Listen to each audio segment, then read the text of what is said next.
Olá, olá! Começa agora mais um Marketing Caos, a sua bússola de conteúdo na web. Essa semana estou aqui novamente sozinho, apenas eu e eu, para apresentar esse programa com aquelas pautas mais importantes e as pautas nem tão importantes de tudo que você precisa saber para começar, vamos dizer assim, né, segunda noite, para você trabalhar o resto da sua semana bem informado. Bom, vamos começar. Essa semana tem uma notícia importante, né? A gente sabe da situação que está passando ali o Rio Grande do Sul. Então, eu já queria começar a semana colocando primeiro os nossos votos, né, de melhoras ali para tudo que está acontecendo dentro da situação. Já são mais de 100 mortos que a gente tem. Então, no último registro que eu li, já eram mais de 136 pessoas mortas. A gente tem mais de 100 desaparecidos e mais de 500 mil desabrigados. Então, é uma situação realmente calamitosa que a gente está vivendo lá no Rio Grande do Sul. E separamos aqui o Pix, né? A doação ela é importante e a doação ela precisa ser feita. Então, nós separamos o Pix aqui do enchentes@vaquinha.com.br. Então, se você puder doar, não importa valor, eu posso doar somente R$5, eu posso doar R$1, doe que faz a diferença, tá? A gente sabe que existe muita necessidade dentro do estado, então a gente vai deixar a vaquinha aqui. Então, se você puder fazer a sua doação, não deixe de colaborar. Bom, e como a gente está falando de marcas, né? A gente fala sobre as marcas também, acho importante a gente trazer aqui as ações que as marcas estão fazendo para auxiliar dentro de tudo que tem acontecido lá no Rio Grande do Sul, né? Então, como que as marcas, elas têm trabalhado para ajudar as vítimas da tragédia do Rio Grande do Sul. Eu separei algumas aqui. No caso da Ambev, ela já doou mais de 560 mil litros de água. Eles separaram uma unidade que fabricava cerveja lá no Rio Grande do Sul e eles alteraram, então eles pararam a fabricação de cerveja e trocaram para envasamento de água potável e já fizeram a doação de mais de 560 mil litros de água potável lá para vítimas dos estados. O Açaí, ele já doou 28 toneladas de alimentos através da sua entidade social. A gente tem a Azul, que já arrecadou mais de 500 toneladas de doações também, que já estão lá separadas no aeroporto de Viracopos, Confins e Florianópolis. São aeroportos que estão recebendo doações. A gente tem o Burger King, que ontem eles fizeram uma ação, eles fecharam 28 unidades da sua empresa para totalmente produzir hambúrgueres. Eles estão produzindo Whoppers. A expectativa ontem era de mais de 20 mil hambúrgueres que eles iriam doar também para as vítimas das enchentes. A gente tem a BRF e a Marfrig, que já fizeram também, eles fundaram um fundo que a cada R$1 doado, eles vão dobrar essa quantidade. Então, doou R$1, eles vão doar mais R$1 também para ajudar as vítimas da enchente. A gente tem a Camil com a doação de 66 toneladas de alimentos. A gente tem o Carrefour também congelou os preços dentro das unidades ali próximas à tragédia. Então, nenhuma unidade da rede vai aumentar qualquer preço. A gente tem a CIA, que doou mais de 20 mil kits de peças íntimas, que são peças que geralmente são difíceis de doação, né? Então eles fizeram a doação de mais de 20 mil kits, além de 1 tonelada de alimentos, 200 mil litros de água potável e 50 mil peças para as famílias. A gente tem a Colgate também com a doação de mais de 1 milhão de toneladas de alimentos em alimentos diversos, além de produtos de higiene oral, pessoal e produtos de limpeza. A gente tem o iFood também, que repassou mais de 2 milhões para os entregadores no estado, com o pagamento mínimo para cada um deles de R$100, né? Eu estou destacando todas essas ações de grandes marcas, né? E aí vem até um ponto, né? As marcas, elas fazendo a parte delas, né, não significa que pequenas marcas, que a ajuda individual não seja importante, né? Todas colaboram da mesma forma. O que a gente não pode ser nesse momento é fiscal de ajuda, né? Fiscal de ajuda que é reclamar que a marca está fazendo pouco ou que o que ela está fazendo não é suficiente, ou mesmo que às vezes você não viu que uma marca que você acompanha, que o influenciador ele não esteja fazendo o que ele pode estar doando, né? Ele pode estar fazendo a parte dele, mas ele não precisa estar falando. Eu vi até um caso da moça que é a Amanda, que venceu o Big Brother no ano retrasado, no ano passado. Esse ano foi o Davi, ela venceu o ano passado. Ela é médica e ela está lá no Rio Grande do Sul, dentro da UTI, ajudando as pessoas que estão vivendo nessa situação.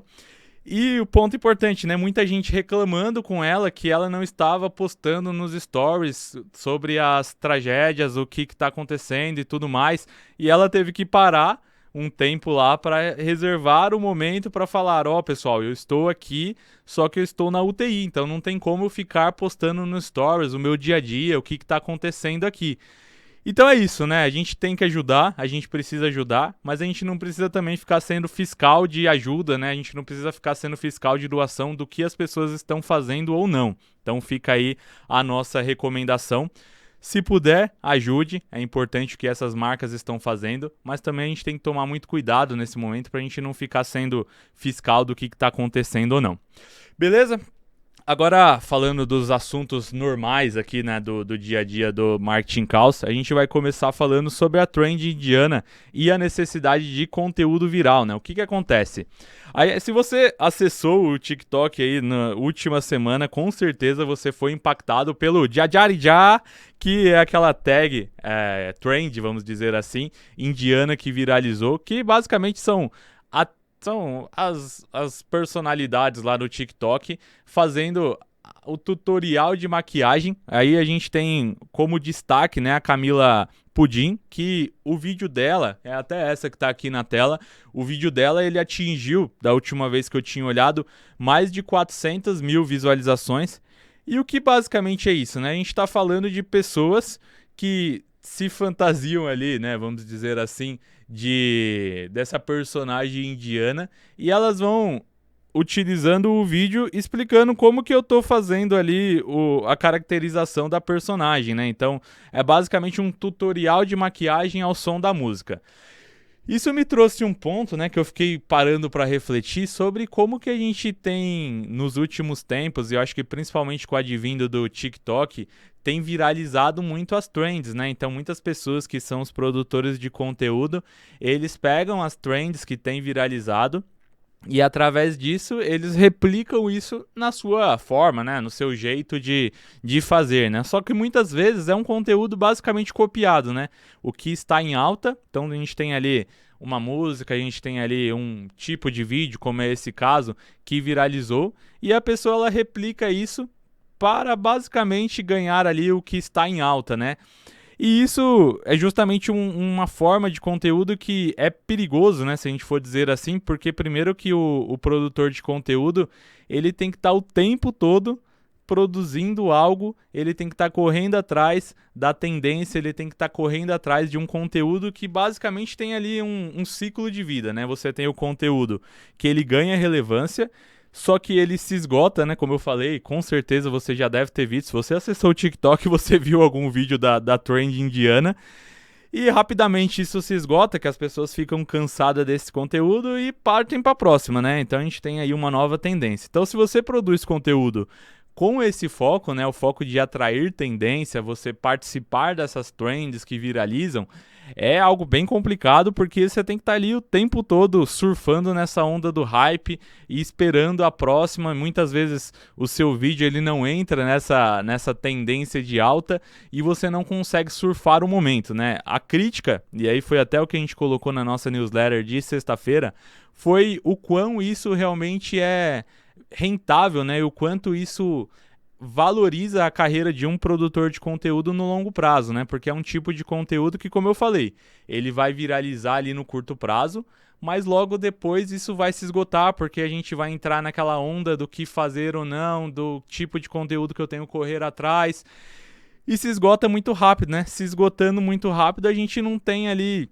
muito tempo de utilização dessa trend, né? Então vale a pena realmente a gente correr sempre atrás do hype, ou a gente se especializar num conteúdo realmente que faça sentido para o nosso público, um conteúdo que a pessoa ela sempre se lembre de você, né? É uma nova tendência que com o TikTok tem surgindo, são influenciadores que eles são responsáveis, né? Eles são especializados em viralizar um conteúdo ali que eles sabem o que está dentro da alta ali do momento e vão saber viralizar aquilo, né? Mas a gente não sabe se isso no longo prazo funciona, né?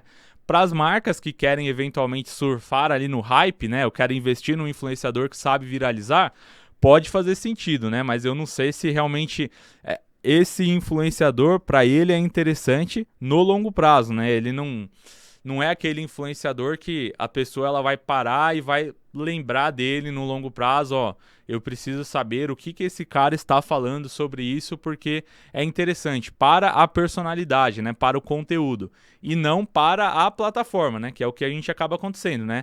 Eu acesso o TikTok, mas eu não sei dizer o que é interessante para o momento em si, entendeu? Bom, vamos para a nossa próxima pauta. A gente vai falar sobre os profissionais remotos que estão tirando férias clandestinas sobre o trabalho. Essa é uma matéria da Forbes que viralizou na semana passada, pois trouxe uma polêmica gigantesca, que são os profissionais tirando férias clandestinas durante o trabalho. O que é isso, né? A gente sabe que nos últimos tempos o trabalho remoto, ele virou uma febre realmente no formato, até depois da pandemia principalmente, é uma forma de trabalho que se consolidou. E aí, o que acaba acontecendo, né? A matéria ele tem esse título que eu vou dizer aí chamativo, digamos assim, né? Mas basicamente é um formato em inglês, a gente gosta de trazer esses termos, tipo quiet quitting do americano, né? A gente gosta de importar isso para o Brasil. E esse é um termo que se chama Rushcation, férias silenciosa, né? O que é isso? É basicamente, eu tenho um colaborador que se aproveita do formato remoto para trabalhar enquanto eu estou ali na praia, eu estou ali num momento de lazer, né? Então meio que eu misturo aquele tempo de lazer que eu tenho com o tempo de trabalho, né? Só que se você lê assim o título da matéria, já dá aquele, nossa, as pessoas já criam aquele no LinkedIn principalmente, né? Já criam aquela polêmica toda, mas na verdade não tem muito de polêmico dentro da matéria não, tá? Eu fui ler a matéria em si e ela basicamente explica esse termo, né? Fala justamente sobre isso e não tem nenhuma crítica não, viu? Dentro do formato eles falam justamente sobre como os trabalhadores remotos eles se dizem mais relaxados e mais tranquilos para se trabalhar durante esse formato, né, com esse formato. Além disso, é muito falado sobre como o trabalho remoto, né, para eles acabam trabalhando mais em formato remoto do que necessariamente se eles estivessem lá dentro do escritório, e também apontam sobre como o trabalho nesse formato, né, o trabalho remoto, e que você tem a possibilidade de, digamos que tirar umas férias ali, ele te beneficia muito, além de evitar burnout e crises que podem acontecer. No entanto, e aí também é um ponto que a matéria fala, né? É como um estudo da Alway Labs, que foram feitos com mais de 2 mil trabalhadores americanos, eles relataram justamente que existe uma diferença entre a forma como os chefes, né, a gerência enxerga o trabalho remoto do que necessariamente o próprio trabalhador, né? Porque enquanto 60% dos líderes estão preocupados com o formato remoto, a gente tem aí 55% dos trabalhadores dizendo que trabalham mais no formato remoto, né? Então, existe aí um descolamento entre o que a liderança enxerga sobre o trabalho remoto do que os colaboradores enxergam isso, né? Trabalhadores remotos, eles se sentem mais confiantes e mais produtivos no trabalho remoto, enquanto a liderança, ela acha que os trabalhadores, eles não produzem mais no ambiente remoto. Então, o que tem acontecido de verdade, né? Como que é essa avaliação? Eu, basicamente, aí eu vou dar a minha opinião, né? Jefferson vai opinar. Eu gosto muito do formato home office, né? Eu acho que é um formato que funciona bem, mas ele não funciona para todo mundo. A gente sabe isso, isso é claro, tá? Não é todo mundo que vai funcionar, que vai trabalhar bem em home office. É porque você tem ali um ambiente, às vezes, que a pessoa trabalha que não funciona bem e tudo mais. Mas a gente precisa trabalhar as pessoas como adulto, né? A gente precisa entender que as pessoas são adultas e que elas têm que saber o que funciona melhor para elas ou não. Às vezes, para ela não funciona tão bem trabalhar de home office. Mas qual que é o segredo, né? A gente medir o trabalho das pessoas pela produtividade, né? Pelo aquilo que elas entregam e não necessariamente pelo tempo, porque muitas vezes ela tá ali dentro do escritório, tá ali sendo vigiada, né, pelo olho que tudo vê do gerente, mas não necessariamente ela tá trabalhando. Ela tá ali fingindo que tá trabalhando e às vezes até mais do que dentro de casa, né? Então você tem pessoas que não vão ser produtivas em casa e não vão ser produtivas no escritório, né? Então essas pessoas, o trabalho é eliminar elas, mas não necessariamente a gente criticar o formato de trabalho, o meio. É a forma como você contabiliza o resultado e como você investiga que precisa ser avaliada, e não necessariamente o meio de trabalho. Beleza? Agora eu trouxe mais uma matéria da Forbes, né? Eu estou trazendo várias matérias da Forbes aqui que viralizaram na semana passada. Essa ela justamente fala sobre ser justo que os CEOs de grandes empresas, eles ganhem muito mais que um funcionário comum, né? Que um funcionário normal dessa empresa. E mais uma vez foi aquele caso, né? Aquela comoção que é gerada pela matéria. Como assim? O cara, ele é CEO da empresa, ele rala para ganhar o negócio e aí as pessoas estão falando que ele tem que ganhar o mesmo que o cara que tá ali começando, que tá iniciando. E não é isso que a matéria fala, tá? Eu achei muito interessante a matéria. É a mesma coisa, né? A pessoa lê o título da matéria e não para entender. Primeira coisa, né? Ela não está falando do dono da empresa, né? A gente está falando de empresas que têm capital aberto. Então, quem é o cara que ganha muito dinheiro aqui é o CEO da empresa, né? Ele não é dono da empresa. Ele é um funcionário assim como qualquer outra pessoa. Ele assume a posição, digamos que mais importante do negócio, a posição mais relevante para o negócio, porque ele toma as decisões estratégicas que vão direcionar o que a empresa vai ser ou não, mas não necessariamente ele é a pessoa que é o dono, que fundou aquele negócio. Então esse é o ponto mais importante aqui dessa fala.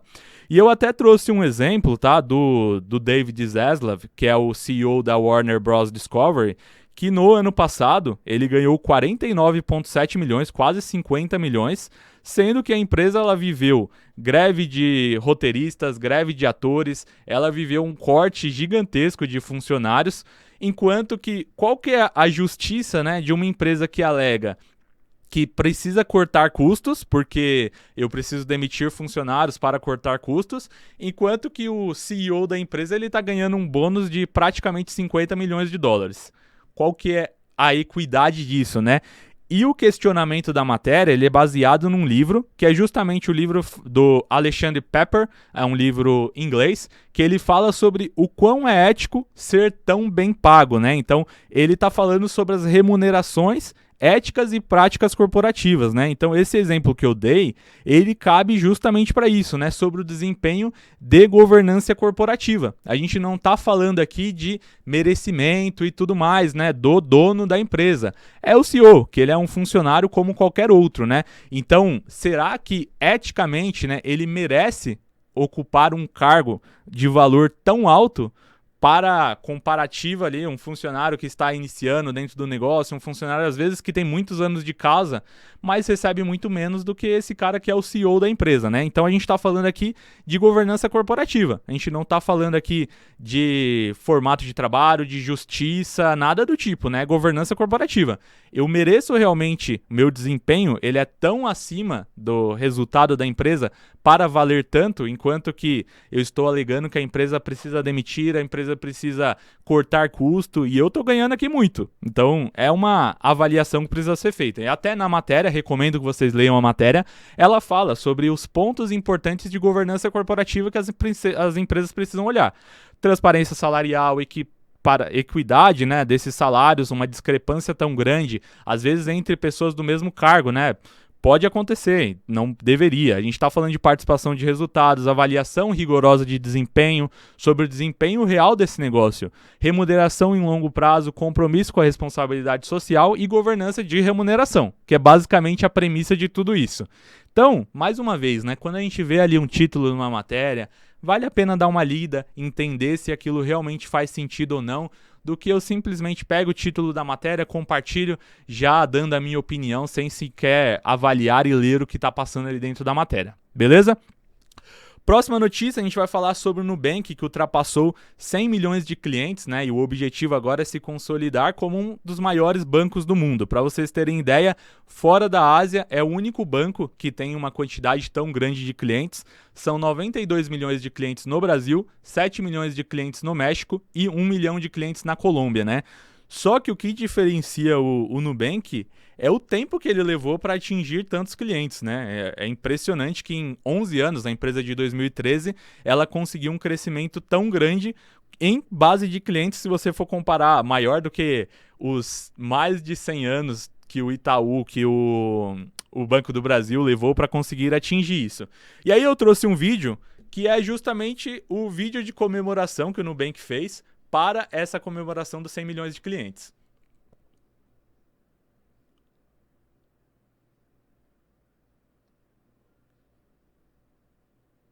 O vídeo não tem áudio, né? Mas ele fala justamente sobre o que eles fizeram, né? Eles pegaram a bolha, essa é um telão lá em Las Vegas, e eles trouxeram justamente esse conceito, né? São 100 milhões de clientes, eles querem comemorar passando esses clientes na maior tela do mundo, né? Que é a tela de Las Vegas. O nome, eu não lembro o nome agora, mas é um telão lá em Las Vegas, que é um espaço gigantesco, né? Eles fizeram a exibição.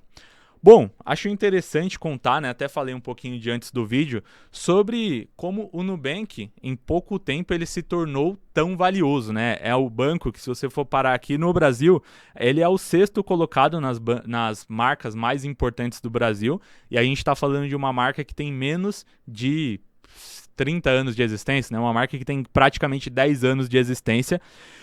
E como que o Nubank ele conseguiu, e aí eu vou falar um pouquinho sobre marca, sobre essa consolidação de negócio, que foi justamente o ponto principal do Nubank em trabalhar os seus clientes, né, em criar clientes apaixonados.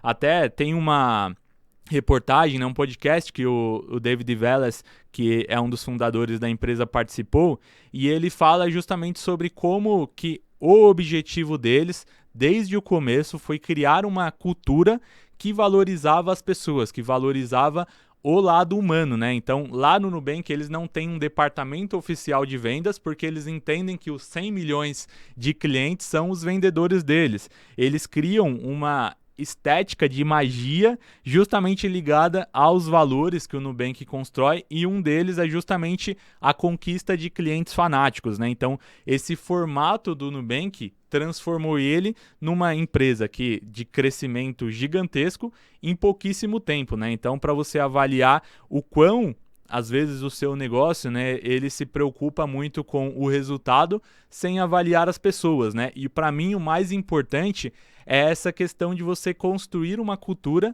desde o começo do seu negócio. A cultura do Nubank é justamente de criar clientes fanáticos, de trabalhar o encantamento, de valorizar a simplicidade, de valorizar aquilo que é mais fácil do que os bancões, né, investiam. E aí eles conseguiram criar isso e conseguiram esse crescimento, né? Para você ter uma ideia, eu acho que o ano passado foi a primeira vez que o Nubank registrou um lucro. Então, mesmo desses 10 anos aí, né, eles trabalharam muito focados no crescimento para só então começar a trabalhar com a geração de lucro e tudo mais. Mas a expectativa é muito grande a partir de agora. Bom, agora a gente vai falar sobre uma empresa já consolidada, né? Falei de Nubank, agora vamos falar de uma empresa que erra pouco, mas dessa vez a Apple pediu desculpa pelo comercial que eles fizeram, né? Um comercial do tablet, e que gerou bastante comoção, né? Bastante polêmica. Por quê? O comercial basicamente era uma máquina que ela ia esmagando artefatos artísticos, né? Violão, piano. Tudo para a ideia deles, né, que esses artefatos eles ficavam esmagados para se transformar no novo iPad Pro. Trouxe o vídeo aqui para vocês darem uma olhadinha para entender um pouquinho do que eu estou falando, né? O que é esse formato, esse comercial que eles fizeram. Então eu trouxe um trechinho bem pequeno, tá? É basicamente isso, os itens vão se esmagando ali, vira, e tudo isso vira o iPad Pro.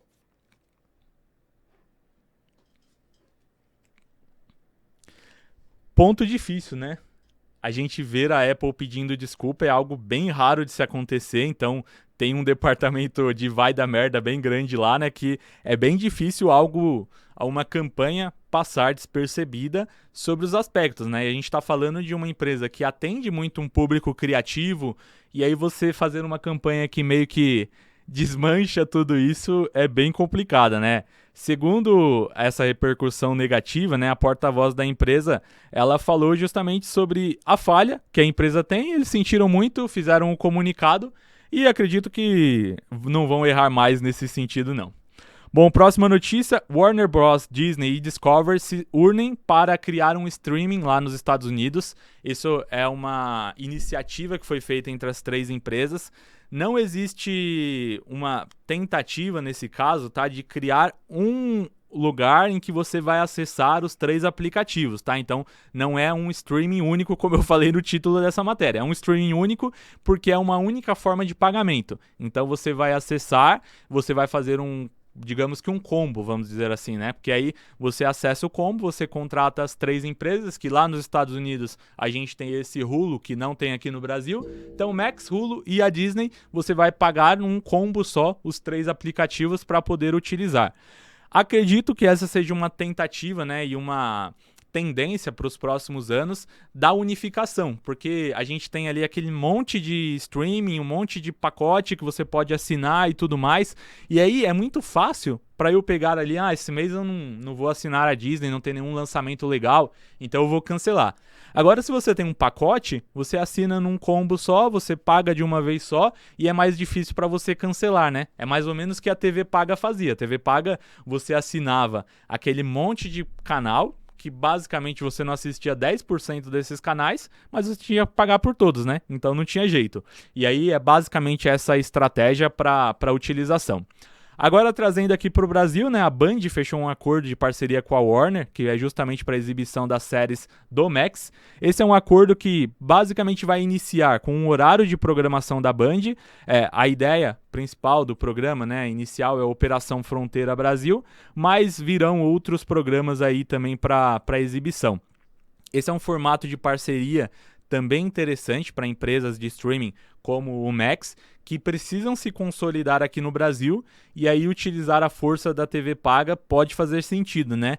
Mesmo que a gente saiba que o streaming ainda já esteja ali quase ocupando o espaço de uma TV aberta, porque se você for parar para analisar, a gente já tem 50% da população que utiliza a televisão basicamente para assistir streaming, né? Então, é uma forma basicamente de você consolidar a sua marca por outros canais, né? Quando a gente fala de divulgação de negócio.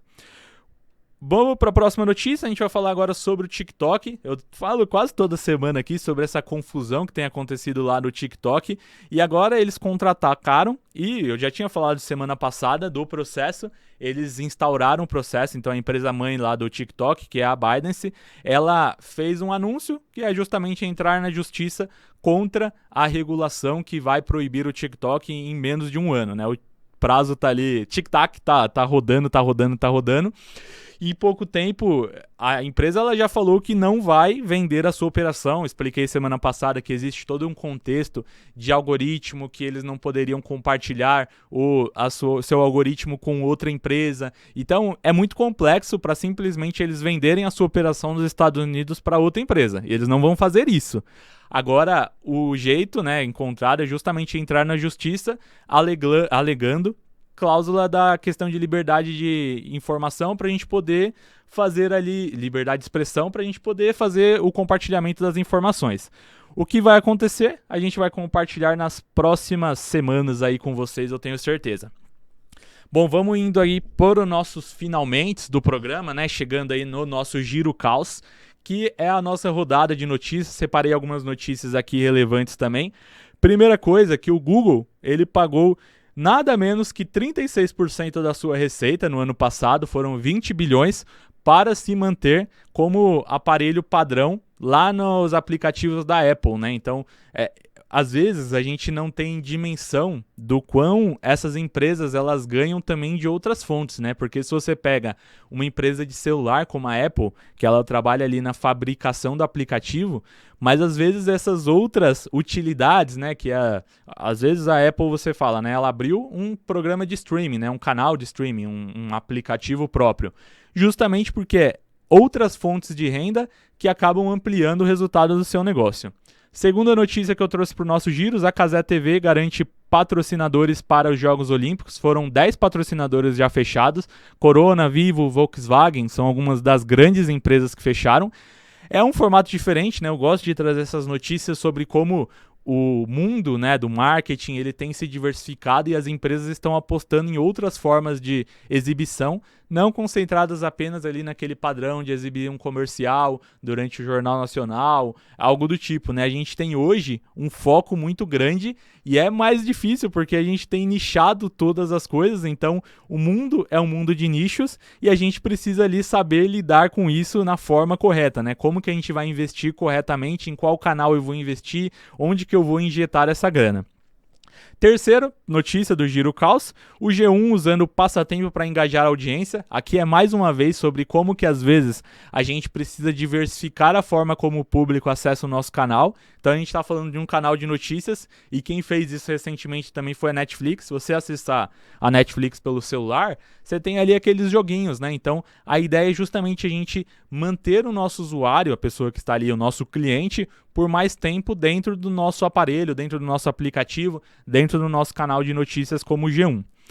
Última notícia do Giro Caos, Ministério da Justiça planeja a criação do seu próprio canal de streaming. Falei bastante de streaming hoje aqui. E a ideia do canal é justamente um projeto para viabilizar e trazer mais conteúdos nacionais, né? Se isso vai dar certo ou não, não saberemos. Bom, essas foram as notícias da semana. Acho que a gente tem bastante coisa aí acontecendo. E agora vamos para a nossa dica da semana, né? A nossa dica que eu trouxe aqui. Eu assisti nesse final de semana o filme Planeta dos Macacos, O Reinado. Para quem nunca ouviu falar desse filme, né? Ele dá continuidade aos filmes de 2017. Foi o último filme que teve. Que é basicamente o seguinte, né? A gente tem macacos que evoluem, né, que se tornam mais inteligentes, e essa saga ela dá continuidade a isso, mas é uma espécie de soft reboot ali, é um filme que se passa, eu diria que mais ou menos 200 anos depois do filme anterior, então se você não assistiu nenhum dos filmes anteriores, vale a pena, e você não precisa assistir nenhum deles para entender o contexto do filme. E o que eu achei mais legal é como eles criam ali uma figura mítica, né? A gente tem o César, que é o principal dos filmes anteriores, então ele não aparece, mas ele é referenciado como aquela lenda que criou, digamos que aquele universo, né? E eu acho que faz um retrato, um paralelo com o papel de Jesus Cristo, né? E como que muitas pessoas destoam aquelas palavras que ele trazia para algo completamente diferente daquilo que era a imagem que o César queria passar para o seu público. Bom, então fica a dica, Planeta dos Macacos, O Reinado, está aí nos cinemas, vale a pena bastante você assistir.